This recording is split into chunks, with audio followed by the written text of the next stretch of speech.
मी भॉक केलं होतं हिला, ए बाई हो, बरीच मला तर आधी तर हेच केलं होतं की तू काय आणि हे ज्यांनी ज्यांनी केलं ते सगळे आमच्या लग्नात होते 5 वर्ष आम्ही आहोत रिलेशन रिलेशन मध्ये.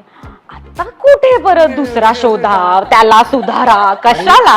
आणि त्याचे ह्याच्यावर जे परिणाम होतील त्याला कोण तोड देईल.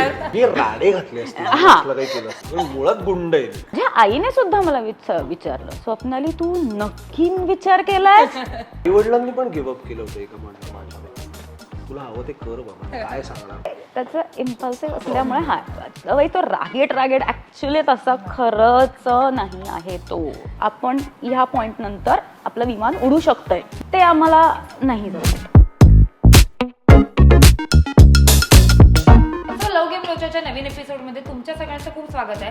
एक नवीन जोडी तुमच्या भेटीला घेऊन आली आहे. नवीन नाही, जुनीच आहे, पण आमच्यासाठी नवीन आहे, कारण की पहिल्यांदाच आमच्या शोवर आस्ताद आणि स्वप्नाली आलेत. सो स्वागत आहे तुमचं लव गेम लोचामध्ये. सर्वात पहिले कसे आहात दोघंच? एकदम मस्त मजेत. मजेत आहे.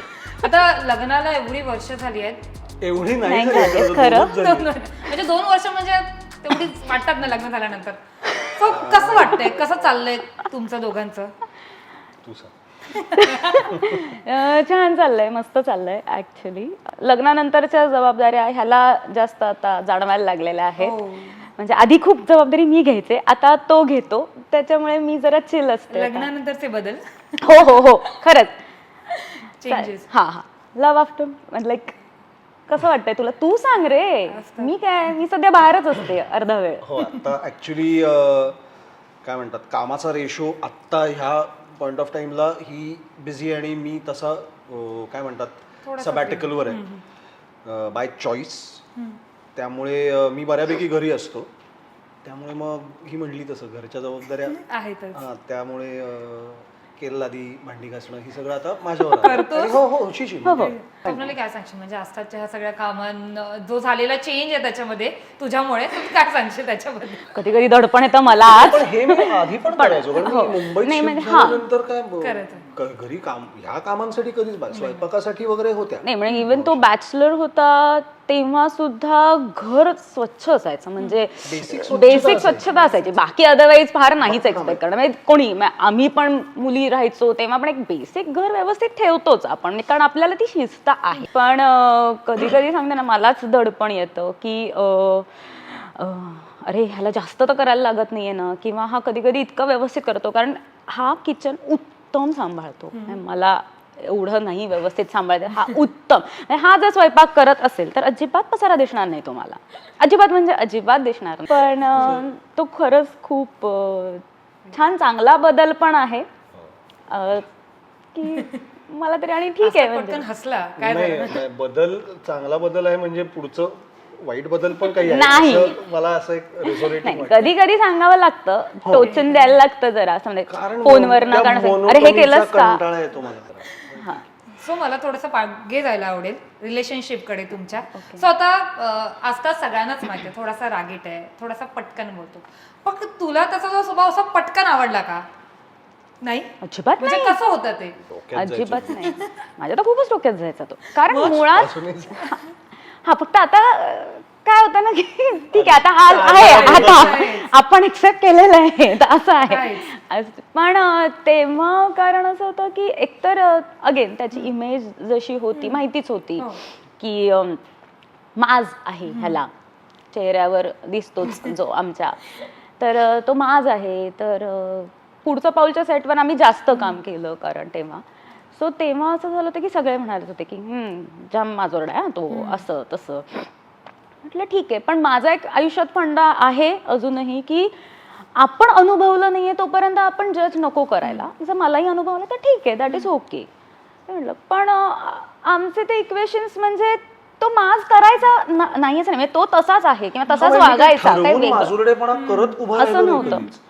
पण ते जुळत गेलं आणि पहिलं वाद व्हायचे. बोललीस तेव्हा काय एकदम रागीट असं अजिबात नाही. अगं नाही, पण काय होतं ना तेव्हा ऍक्च्युली एकतर ग्रुप्स होतातच आपले मराठी इंडस्ट्रीमध्ये, किंवा कुठल्या ना कुठल्या तरी पार्टीला भेटलं जातच वगैरे. तर तेव्हा असं येतं सांगा, नाही नाही अरे यार त्याने खूप राडे केलेत, अरे नाही तो ना चिडकाचे, त्याला लगेच राग येतो, कुठल्या गोष्टींना राग येईल माहिती नाही वगैरे, असं कानावर येतं. म्हटलं की एक पाऊल मागे ठेवूनच त्याच्यामुळे ह्याच्याशी जनरली लोक बोलायला येतातच, नाही असं नाही. माझंही तसंच होतं की ठीक आहे शांतपणे आपण आपल्या स्पीडने बघू वगैरे. नोकझोक व्हायची, म्हणजे आमचे वाद व्हायचे, ऑन सेट वाद व्हायचे. तरी फार नाही हा झाले. तेवढे नाही, पण ऍक्च्युली म्हणून तर लोकांना शंका आली की ही एवढं तो वाटतं ते backfoot ला बोलतेय, गेला कारण. की मला ही आवडायला लागली जेन्युइनली. आणि हिने एकदा खूप घाणेरडा काहीतरी अपमान केला होता माझा. म्हणजे काय ताक आणलं होतं मी घरनं, मी सगळ्यांना ताक दिलं. आम्ही सगळे एकत्र जेवायला बसायचो. म्हणजे प्रदीप वेलणकरांपासून माझ्यापासून ते अगदी नवीन आलेल्या 1-2 एपिसोडसाठी आलेल्या आर्टिस्ट पर्यंत ही पद्धत होती. तर जेवण झाल्यावर मी म्हटलं अरे ताक आणलं, म्हणून मी ताक सगळ्यांना दिलं वाटांमध्ये. आणि थोडं उरलं होतं, म्हटलं तू घेणार आहेस का गं, कारण हिला दही आवडत नाही हे आम्हाला तेव्हा तोपर्यंत होर्डिंग लागली होती अंधेरीत, स्वप्नालीला दही आवडत नाही. म्हटलं तू ताक घेणार आहेस का, तिने घेतलं. विष नाही आहे ना ह्याच्यात, मला आठवतच नाही. आणि मी नॉन प्लस झालो. माझी खिट्टी गेली होती, माझी सटकली होती तेव्हा. पण मी काहीच बोललो नाही. म्हटलं नको. बरं तेव्हा माझा थॉट अरे बापरे ही दुखावली जाईल आपण काही, असं अजिबात नव्हतं. मी घाणेरडा अपमानच करणार होतो, पण म्हटलं नको 10 लोकांसमोर मरू दे. तर हिला मृणाल देशपांडे तीच ओरडली हिला, हे अगं काय बोलतेस तू, इतकं देतोय तू, ही काय पद्धत आहे का, म्हणजे तो काय बोलत नाही म्हणून. तर तेव्हा पहिली शंका आली हर्षदा ताईला, ही इतकी घाणेरडी बोलली तरी काहीतरी गडबड दिसते असं. तेव्हा कळलेलं का तुला? त्याला हो, म्हणजे साधारण एक 2 महिन्यातच त्याने मला सांगितलंच होतं. आणि आय वॉज लाईक की हा ठीक आहे पण थांब, माझ्याकडनं जर काही नाहीये थांबूया आपण, आमची मैत्री कारण अजून होऊ दे. म्हणजे काय मला काहीच माहिती नाही आणि I'm not sure right नाव. मी त्या फेजला आहे की मला आत्ता काहीच डिसाईड नाही करायचंय, त्यामुळे थांब जरा. आणि हो खूप थांबला. वर्ष 1.5 वर्ष नाही 2 वर्ष, एवढा वेळ घेतला? 2 वर्ष. हिलाही काहीतरी वाटतं हे ऍक्सेप्ट केलं 6 ऑक्टोबरला तारीख आठवते रिलेशनशिपची डेट. पण त्यानंतर सुद्धा पूर्णपणे आपण ह्या रिलेशनशिप मध्ये इन्व्हॉल्व्ह होऊया हे काय म्हणतात त्याला अग्रीमेंट तिच्या बाजूनी यायला ऑलमोस्ट त्याच्या पुढचं वर्ष. हो आणि त्याच्यानंतरही ऍक्सेप्टन्सला तसा मी वेळ घेतला. मी त्याला खूपच थांबवलं. कारण काय होतं ना, तोपर्यंत एक असं आपल्याला येतो तो अनुभव की आपण पटकन प्रेमात पडतो, सगळं नंतर गुडी असतं. आणि नंतर आपल्याला कुठेतरी की अरे नाही थांब, आपल्याला थांबायला हवं. सो माझं असं होतं की नाही आपण जरा हळूहळूच जाऊया. आणि दोघांचे स्वभाव म्हणजे जसा ह्याचा चिडका स्वभाव लोकांना माहिती आहे, तशी मी खूप तापट आहे. आम्ही दोघंही असे चिडतो. म्हणजे घरात एखादी गोष्ट काही मी चिडून बोलले तर लगेच हाही चिडलेलाच असतो. पण ही जी स्टेज म्हणते ना त्या रिलेशनची आमच्या, तेव्हा माझ्या बाबतीत हिला जी शंका होती, जी मलाही कधीतरी येऊन जायची, तेव्हा ही त्या सिरियलमध्ये यायच्या जस्ट आधी माझ्या आयुष्यात एक खूप मोठी ट्रॅजेडी होऊन गेली की माझी fiance expired because of cancer. ते घडलं फेब्रुवारीमध्ये आणि आय थिंक मार्च एप्रिलच्या सुमारास ही पुढच्या पाऊलमध्ये आली. आणि मला ही मेच्या आसपास आय रिअलाइज की I like this woman. So तिने मला एकदा सांगितलं होतं की असला तोही वेळ घे, may be it's a rebound relation तुझ्या बाजूने. आणि हे अगदीच रास्त होतं तिचं हे म्हणणं की आत्ता you have suffered such a big loss on an emotional level, त्यामुळे तुला पटकन इमोशनल गुंतवणूक आणि आधार, माझ्यात आधार शोधत असशील तर तुला खूप त्रास होईल, कारण मी तो आत्ता देऊ शकणार नाही. इतकं स्पष्टपणे हिने मला तेव्हा सांगितलं होतं, which helped us a lot in that stage. मग ते तू म्हणालास की तुझ्या आयुष्यात खूप मोठी ट्रॅजेडी घडली, पण तुला केव्हा कळलं की तू खरंच खूप सिरियस आहे स्वप्नाली? मला जून मे एंड मला लगेचच आमची मैत्री खूप छान झाली. ते मधले खटके उडत होते वगैरे ते आहेच, पण तरी सुद्धा तिला आवडायचं माझा मेसेज आलेला किंवा मी गप्पा मारलेल्या फोन. तेव्हा मेसेजेसवरच जास्ती, कारण सेटवरती ह्या सगळ्या लोकांमध्ये बरं ते सगळे लोक कॅमेरे लावूनच बसलेले असायचे एकतर माझ्यावर. ते होतच कुठल्याही ग्रुपमध्ये ते असतं. ऍक्च्युली ना तेव्हा हिने मला तो आधार नाही दिला ना, ते बरं झालं, कारण आय कुड हॅव संक. म्हणजे तेव्हा जर मला आवडणाऱ्या व्यक्तीकडनं ओव्हर काय होतंय एक शोल्डर मिळाला असताना रडायला, तर आय कुड हॅव संक व्हेरी बॅडली. म्हणजे त्या फेजमध्ये असताना मी अत्यंत वेड्यासारखा वागलोय. प्रोफेशनल लेवलला सुद्धा खूप माती खाल्लेली आहे, बेशिस्त वागलेलो आहे. आणि त्यामध्ये हिने मला फक्त 3 किंवा 4 वेळा सुनावलं की हे तुझं चुकलंय, आता झालं ते झालं, त्याचे परिणामही तू भोगलेस, पण हे तुझं चुकलंय, परत करायचं नाही. मैत्रीण म्हणून समजावून. तो आधार जास्ती परिणामकारक ठरला instead of being a shoulder to cry upon. आणि हे तिन्ही कमाल आहे. म्हणजे मला खरंच त्या बाबतीत मी आयुष्यभर ऋणी आहे या बाईचा, की म्हणजे पुढे किती काय भांडण होईल, काही होईल, हे काही ज्या तिने स्टेप्स घेतल्या होत्या ना त्या फेजमधनं मला बाहेर काढणं. कारण तिथे तेव्हा आमच्या आसपास असलेल्या सगळ्यांना माहिती होतं माझ्या आयुष्यात काय घडलंय. कोणी तेव्हा अशा प्रकारे आधार द्यायला उभं नव्हतं. आणि का राहावं म्हणजे त्यांनी, म्हणजे त्यांना दोष देत नाही. त्यात मी एकटा राहत होतो. म्हणून त्याच घरात राहत होतो जिथे मी आणि ती फिओन्से एकत्र राहायचो. तिथे मी एकटा राहत होतो. रोज घराचं दार उघडल्यानंतर घर खायला उठतंय रोज. अशा स्टेजमधनं मला अशा प्रकारे एक न सांगता न बोलता आधार देत राहणं माझ्यासारख्या सिच्युएशनमधून बाहेर काढणारी व्यक्ती स्वप्नाली ठरली. ऍब्सोल्युटली. ओके, मग आता जे वर्ष दीड वर्ष तिने तुला थांबवलं त्यासाठी रेडी होतास का? मध्ये असं विचार नाही आला की नाही जाऊ दे, जास्तच भाव खाते, जाऊ दे, भाव खाते नाही, असं नाही सोडून देऊया असंही नाही, पण काय फालतूगिरी चालली आहे हे वाटलं? हो, त्याच्यावर वाद पण झाले त्यांचे. वादही झाले होते. एकदाच हो बोलून पण टाक, हो हिची बोलणार क्लॅरिटी होती. मग आता माहितीये ना तुलाही मी आवडतो तर कर ना, मग चल कमोन. मग तुझं असं होतं का की लग्नासाठीच हो म्हणायचंय, रिलेशनशिप मध्ये नको नाही जाऊया? नाही, तसं नाही. माझं तसं नव्हतंच. माझं लग्न लगेच करावं हे माझा मुद्दा नव्हताच तेव्हा. माझंही रिलेशन नव्हतं. आणि ह्याचाही नव्हता, किंवा घरनंही आम्हाला काही असं नव्हतं. पण माझं असं होतं की स्वभाव, दोघांचेही स्वभाव जुळणं सेम आहे. सेम आहे, हा प्रॉब्लेम आहे. तर हो, म्हणजे इम्पॉर्टंट आहे. जुळणं तर सेम आहेत ते, आणि त्यातनंच खटके जास्त उडतात आपले, किंवा तर हे कसं जुळवून घ्यायचं, ह्यातनंच प्रॉब्लेम्स जास्त क्रिएट होणार असं जर वाटत असेल तर आपण जरा वेळ घेऊयात, शांतपणे निर्णय. कारण का नाही, घाईघाईत नाही आत्ता मला निर्णय घ्यायचा. त्याचे परिणाम वेगळे होतात, भोगलेले आहेत, आता ते मला नाही भोगायचे. पुन्हा जी चूक आधी गेली ती मला तर पुन्हा नाही करायची, म्हणून पण मी थांबले होते. आणि शेवटी एका पॉइंटला तर लग्नाला मीच फोर्स केला, चल आता लग्न करूया म्हणून. कारण झालं काय, मी जेव्हा इन्सिस्ट करत होतो तेव्हा ही थांबली होती. मग हिला हिची 30 फेज तिने वेळ घेतला, त्या फेज मधनं ही बाहेर आली. हिने जेव्हा झोकून दिलं रिलेशन मध्ये तोपर्यंत माझी अर्ज ही न्यूट्रलला आलेली होती. त्यामुळे मी करू, तुला हवं असेल तर करू लग्न. तू याला किती महिने फोर्स केला लग्न करूया? लॉकडाऊन होता एक तर, त्यामुळे लॉकडाऊन होता. लॉकडाऊन त्याच्या आधी 1.5 वर्ष आम्ही लिव्ह इन मध्ये होतो.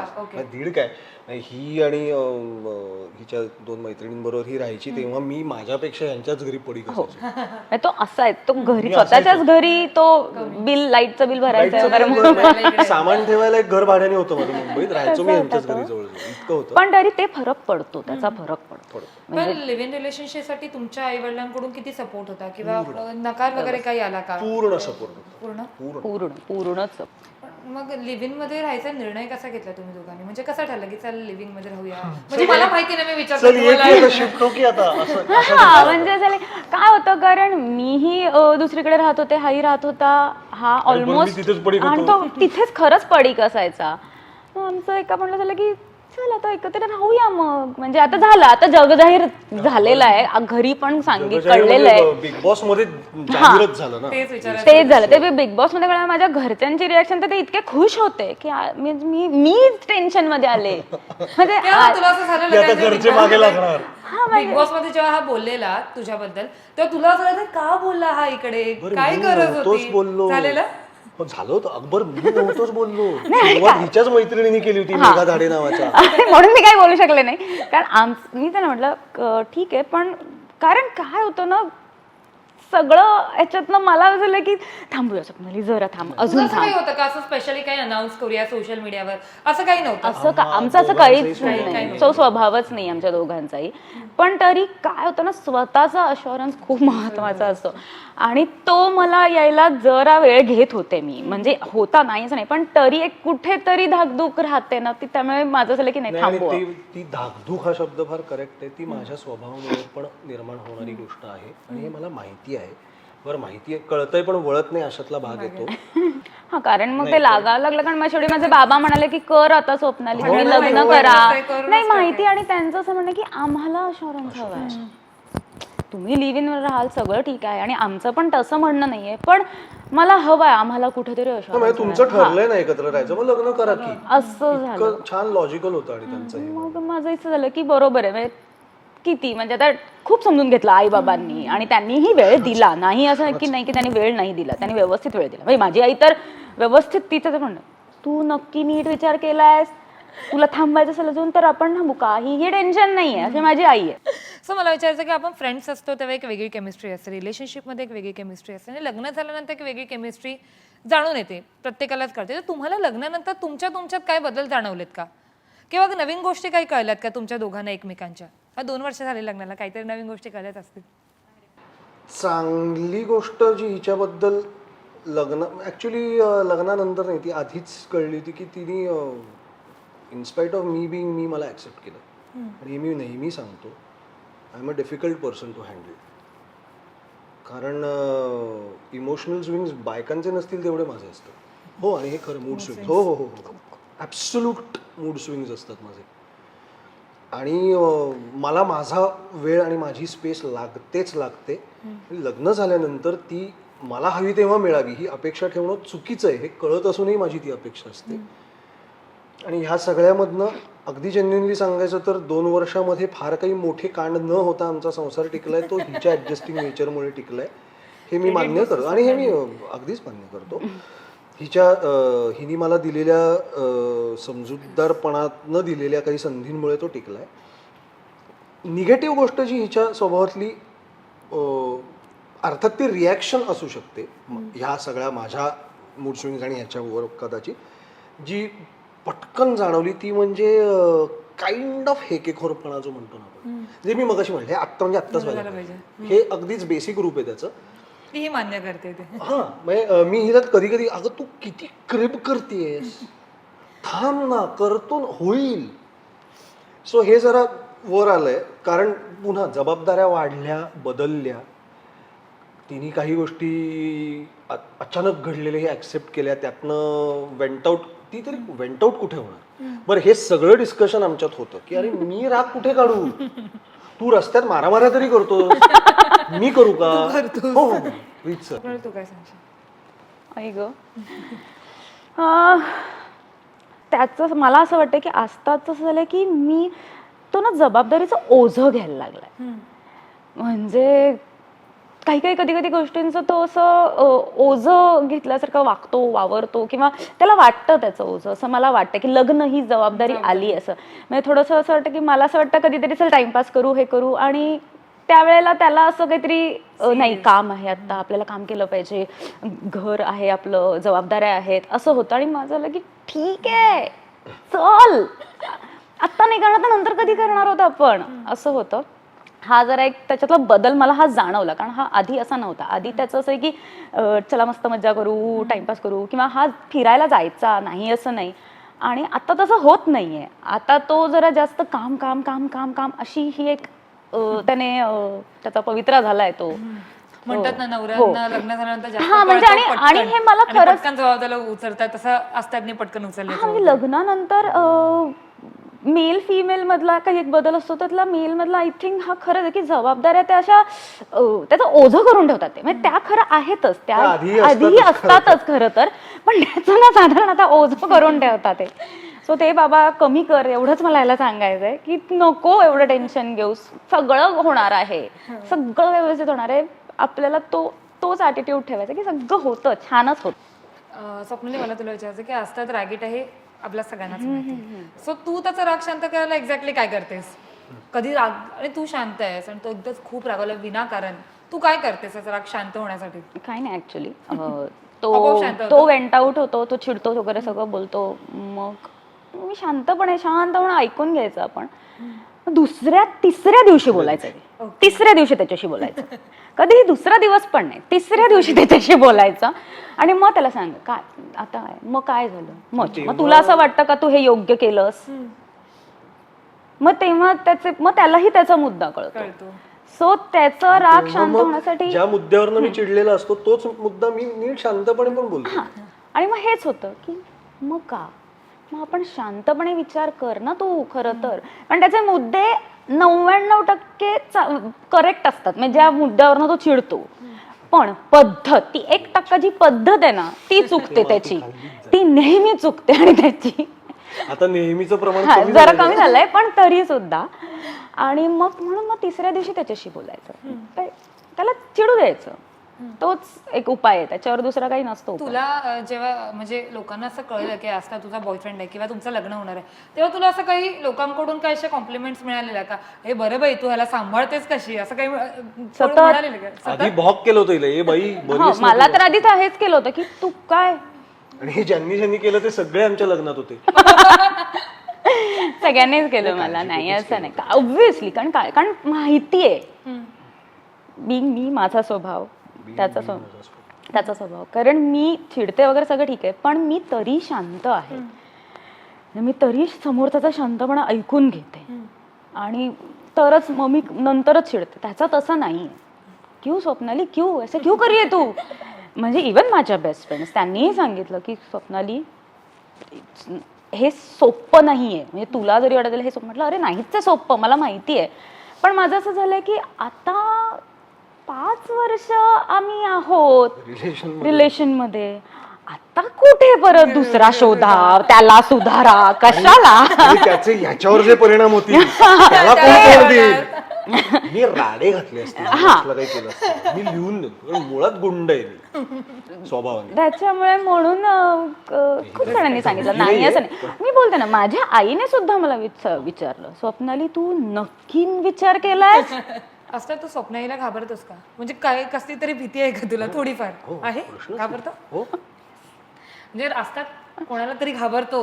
नाही, मी घाबरतो म्हणजे आदरयुक्त भीती. आणि ना आदरयुक्त भीती आहेच आहे. आणि मुलाला आईची वाटतं ना ही मारेल, ही चिडेल, ओरडेल, अशी ही भीती आहे मला स्वप्नालीच्या बाबतीत आहे. कारण माझी कृत्य असतात तशी, माझं वागणं असतं तसं, त्यामुळे ती भीती असते. ती असं रागवल्यावर तुला माहिती आहे की ती येणार आहे भांडायला किंवा मला बोला, कसा लुक देते स्वप्नाली? तिच्या नागपुड्या अशा फ्लॅरेड अप असतात आणि ही भुवईवर असते ही. असं असतं, असं लुक असतं. आता मी आस्तादला खूप कमी वेळा हसताना बघितलंय मुळात. तू त्याला दिवसभरातून किती वेळा हसताना बघतेस आम्हाला सांग. बऱ्याच वेळेला. कारण स्क्रीनवर त्याची जी इमेज आहे किंवा स्क्रीनवर ज्या पद्धतीची त्याची कामं त्याने केलेली आहेत तिकडे हा ती तशी होती. पण अदरवाईज खूप छान आहे तो, त्याचं ह्युमर त्याचं कमाल आहे. आणि हो तो उलट तोच हसवतो मला. सो आता आपण गेमकडे वळूया. Okay. So answer in 5 second असा गेम आहे.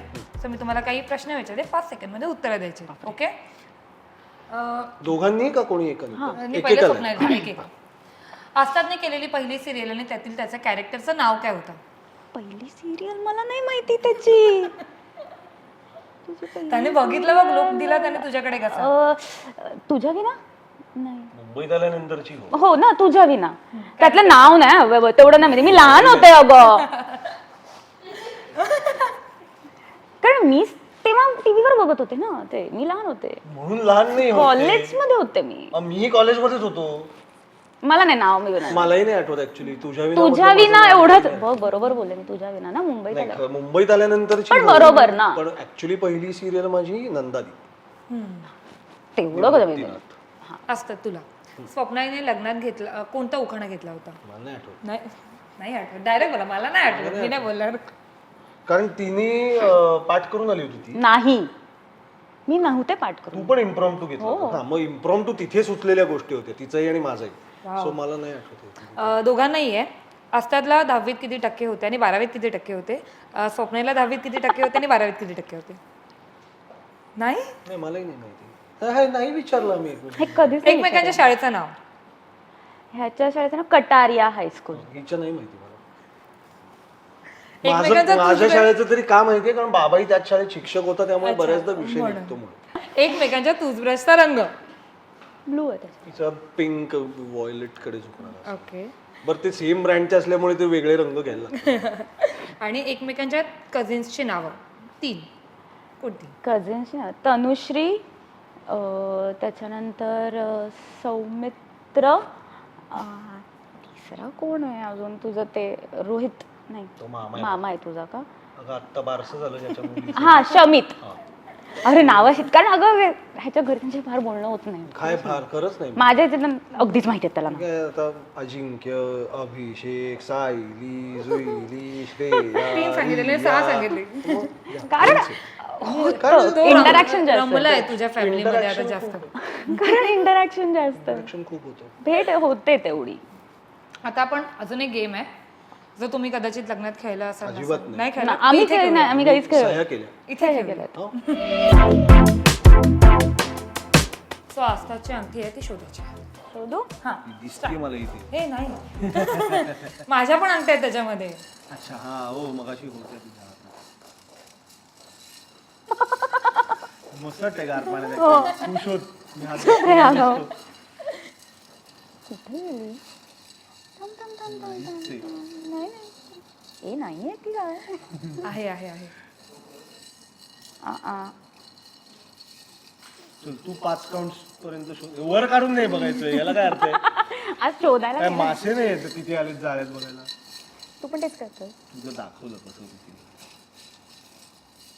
तुम्हाला मिळालं तर काय देणार तुम्हाला? अंगठी मिळाली ते. अच्छा नवीन अंगठी होय. डेटवर घेऊन जाईल तू. तर जाता जाता जेवूया मस्त कुठेतरी छान. का नाही सापडत आहे? हॅलो. नाही आहे याच्यात. आहे आहे आहे मी टाकली. काढून बाजूला ठेवू काय इथल्या गोष्टी. नाही ही वेगळी. ती काढून ठेव. हा हा ठीक आहे. परत परत तीच नको हातात यायला. ते तू वर काढून बघतोस हा? चुकून असतात. तुला दिसतीये. ही जे मगाशी दिसली. ही माझी. ओके. ह्या साईडला. हा अस्तरला मी हेल्प केली. हो नाही असतात. असं नाही करायचं. बर तू शोध. चल. नाही घे ना. त्यांनी शोधलेली अंगठी सोडली. असतात. आता मी.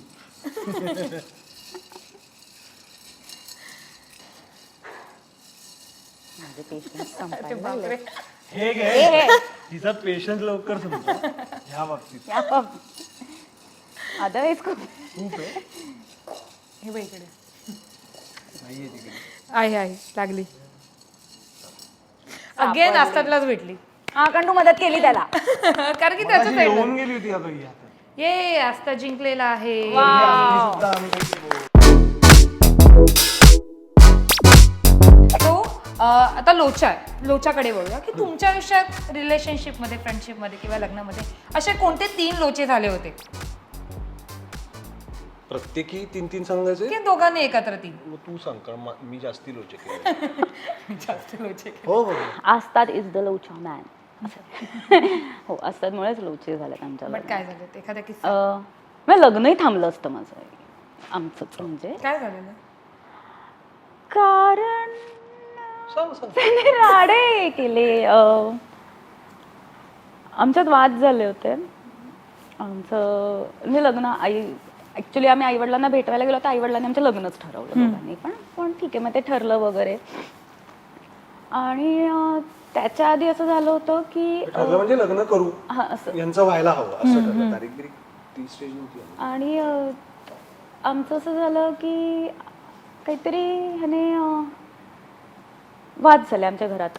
आला हा घरी आणि त्या दिवशी काहीतरी माझी सटकली होती आणि आम्ही असंच दोघं छोटी पार्टी करू म्हणून पण बसलो आणि बोलता बोलता माझी असं झालं की स्वयंपाक पण केला. स्वयंपाक पण केला होता तो. हो हो. घोसाळ्याचं काहीतरी वेगळंच पदार्थ वगैरे पण बनवला होता. आणि आमच्यात वाद झाले आणि माझं झालं की मला नाही करायचं हिची लग्न. प्रचंड सटकली. माझी सटकली मला नाही करायचं लग्न. आणि पुन्हा तेच हिची सटकल्यावर मी शांत राहायला पाहिजे होतं. तर तसं नाही झालं तसं नाही. आणि वाद वाढत गेला तो. आणि मी निघाले मी घरात घर सोडून गेली. आणि मी गेले आणि रात्री 1 वाजताची वेळ होती आणि माझ्या बहिणीला फोन केला US ला. मी हिच्या बहिणीला हो. आणि माझी बहीण माझ्या बाबतीत प्रोटेक्टिव्ह आहे पण कारण ती मुळात लांब आहे आणि ऑब्व्हियसली ना दोघीच आम्ही. सो तिला काय कळलं ना तिने शाल्मलीला फोन केला. स्वप्नाली घरात निघाले ती कुठे मला नाही माहिती आहे. शाल्मली प्लीज काहीतरी कर मला काही सुधरत नाही. आणि ती US मध्ये तेव्हा ड्राईव्ह करत होती. ती थांबली एका साईडला कारण तिला तिचे पल्पिटेशन वाढले मग शाल्मलीने मला फोन केला, कुठे आहेस तू? आत्ता घरी आहे. म्हटलं नाही, मला नाही, गपचूप घरी आहे स्वप्नाली वगैरे. चला मी तिच्या घरी गेले आणि मी तिच्याकडे थांबले आणि आय वॉज डिस्टर्ब. तोपर्यंत माझ्या बहिणीने माझ्या भावाला फोन केला होता. माझा भाऊ घाटकोपरवर निघाला आणि तो शाल्मलीकडे पोहोचला होता आणि बोलला की ठीक आहे, काय झालं असेल. आणि माझी खूप सटकली होती आणि माझं झालं की नाही, थांबूयाच आता आपण, कारण हे आता हे तू सुधरतच नाहीयेस. म्हणजे तो एक पॉइंट आहे आजताचा जो मला अजिबात आवडत नाही की आम्ही कोणी पार्टी केली, काही केलं तर आपल्याला प्रत्येकाला एक माहिती असलं पाहिजे की आपण ह्या पॉइंट नंतर आपलं विमान उडू शकतंय, तर आपण त्या पॉइंटला थांबलं पाहिजे आणि हे प्रत्येकाला कळलंच पाहिजे. आणि ते आम्हाला नाही जमत कारण त्याला आवडतं मुळात.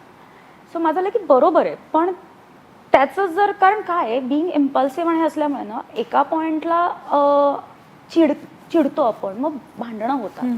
सो ते कशाला व्हायला पाहिजे, ते नाही. हॅपी हाय असो तर मज्जा असते, छान असतं, पण जर तुम्ही सॅड आणि ह्या झोनमध्ये गेला तर ते डेंजरस असतं.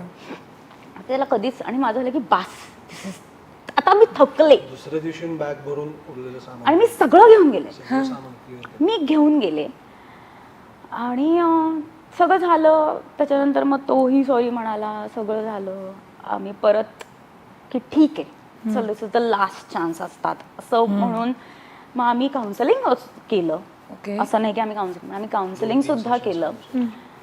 सो त्या ह्याच्यातनं माझं वाटलं की ठीक आहे, आपण चान्स देऊया. पण माझ्या बहिणीला नाही पटलं ते, कारण बरोबर होतं तिचं. कारण मध्ये एक फोन झाला होता आणि त्या ह्याच्यामध्ये, आणि ह्यानेच तो फोन केलेला होता आणि त्याला त्याने कॉन्फरन्स कॉलवर माझी बहीण, ह्याचे बाबा आणि मी आणि असं आम्ही त्याच रात्री, आणि त्या बिकॉज ही वॉज हाय, हा ज्या पद्धतीने बोलत होता ते त्याला कळत नव्हतं. माझी बहीण तिकडनं बोलतेय आणि बाबाचा स्टँड असा होता की आता बोलण्यात काही पॉइंटच नाहीये, कारण तो त्याला समजणारच नाहीये. म्हणून बाबा म्हणाला की मला नाही वाटत ह्याच्यात काही बोलण्यासारखं, तुमचं तुम्ही निस्तरा. माझ्या बहिणीचं झालं की म्हणजे मी एवढ्या लांब आहे, म्हणजे माझ्या बहिणीची जबाबदारी मी ह्या माणसाच्या हातात कशी हे करू की जो जबाबदारीच सांभाळू शकत नाहीये वगैरे, असं सगळं झालं. त्यामुळे माझी बहीण, म्हणजे लग्न आम्ही उद्या सह्या करणार आहोत, म्हणजे मी उद्या पुण्याला जाणार आहे आणि लग्न आहे आता दुसऱ्या दिवशी माझं.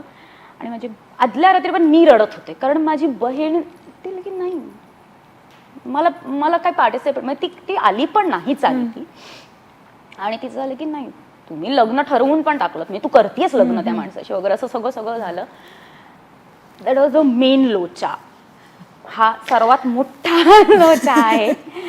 बरं, गंमत काय आहे, ती घर सोडून गेली तेव्हा सिंगिंग स्टार नावाचा शो मी करत होतो आणि ती गाणी तिथे शाल्मलीकडे राहत होती, नंतर डोंबिवलीला काही दिवस गेली माहेर, आता माहेर तेव्हा तेच ती बघत होती एपिसोड्स.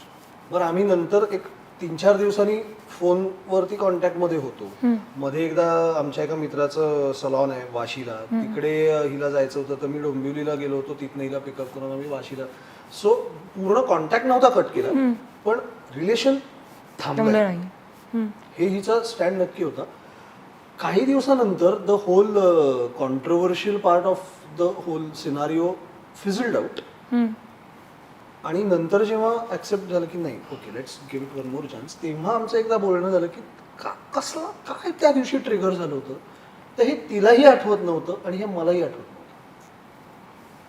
पण ते इतकं विगरसली आउट ऑफ हँड गेलं होतं ना माझ्या त्या एका फोनमुळे. ऑफकोर्स ते जर मी तिच्या दीदीला फोन नसता केला तर ही घर सोडून गेली, मैत्रिणीकडे राहायला गेली, सॉर्ट केलं. बरं, मैत्रीण म्हणजे ती मैत्रीण कसली, ती माझी बहीण घरचीच आहे ती आमच्या Shalmali, because she has seen this relation since it was born in my mind, इतक्या आधी पहिल्यापासून. सो मी जर तो एक फोन केला नसता तर हे एवढं नसतं झालं. ते तिथल्या तिथे कांदिवली मालाड एवढ्याच भागात ते सॉर्ट झालं असतं.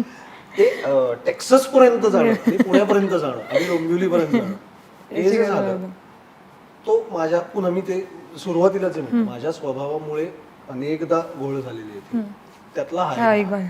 पण अगदी फ्रँकली सांगायचं तर मगाशी मी जे म्हटलं की एकमेकांचा कंटाळा येऊ शकतो. आता ते इतकं गंमतशीर आहे ना, आता मध्ये ही 4 महिने कोकणात होती त्या सिरियलच्या शूटला, 5 महिने जवळ. बरं तिथे ती अत्यंत तिची काळजी घेतली जाणार आहे ह्याची मला गॅरंटी होती, कारण तिथे बाबाचा अख्खा आजोळ तिथलं. सो ते सगळे फॅमिली तिथे होती, हिचे को ऍक्टर्स आहेत ते हिची मी घेणार नाही एवढी काळजी ते घेते. So she is in good hand, she is safe there हे मला माहिती होतं. आणि त्यामुळे मी इकडे खूप रिलॅक्स्ड होतो आणि आय एन्जॉयड दॅट फेज. मी ती 2 पोरं, तेव्हा माझंही काम रोज चालू होतं. सो त्या फ्रंटवर पण दिवसभर आपण काम करतोय. ही जे म्हणली ह्याचा खूप प्रेशर आता फ्युचर प्लॅनिंग या फ्रंटवरती पण मी रिलॅक्स्ड होतो. नाही रोज केअर काढला तरी चालणार, नाही रोज लादी पुसली तरी चालणार आहे, घरात स्वयंपाक नाही बनवला तरी चालणार आहे, ह्या सगळ्या फ्रंट्सवर. आणि नंतर थिंकिंग ऑफ इट मला याचं वाईट वाटलं जेव्हा तिला जे मी हिला कधी सांगितलं नाही की यार आपल्याला हे आनंद चल फ्रीडम प्रत्येकाला आवडतो. म्हणजे it's a psychologically proven fact that men do need to be with their buddies और with their pals whoever they might be at least twice a week. It has been proven psychologically over a cross study of around 20,000 men from different ethnicities. वेगवेगळ्या देशातल्या वेगवेगळ्या प्रांतातल्या पुरुषांना विचारून केलेला हा अभ्यास आहे. ही नाही आहे इथे तर आपण हुर्रे ही एक फेज 1 आठवडा 2 आठवडे ठीक आहे चिल, आपल्याला एकट्याला ह्या घरात राहता येते, आपल्याला हवं तसं राहता येते. अरे नंतर नंतर तुला कंटाळायला हवा ना एकटेपणाचा. आठवण यायला लागली. आठवण काय रोज 15 वेळा फोन व्हायचे. पटकन घराचा दार उघडल्यावर हसून मिठी मारणारी कोणी नाही. ह्या गोष्टींचा खरं तर त्रास व्हायला पाहिजे आपल्याला, तो फार झाला नाही. त्याचं मला नंतर खूप वाईट वाटलं खरं. आणि अजूनही अधूनमधून कधी कधी वाटून जातं की 5 दिवस आपण वेगळे राहूया का. म्हणजे तिलाही वाटून जातं, मलाही वाटून जातं, कारण पुन्हा स्वभाव त्याच्यामुळे कदाचित लोचा होईल की काय अशी एक भीती असते. सो आता तू खूप चांगलं गातोस, एक स्वप्नालीसाठी गाणं होऊन जाऊ दे. अरे स्वप्नालीसाठी ते जे गाणं तू गायलेलास आणि रडलेला स्टेजवर ते गाणं. नसं तिथे आता पार्ट नाहीये मला तू पहिला राधा तू पहिला संध्या तू पहिला राधा तू पहिला संध्या साभेकळी प्रेमाची तू तेव्हा तशी तू तेव्हाशी तू बहराच्या बाबूंची तू तेव्हा तशी तू हिरवी कच्ची तू पोक्त सच्ची तू खट्टी मिठी ओठांची तू तेव्हा तशी तू तेव्हाशी तू बहराच्या बाबूंची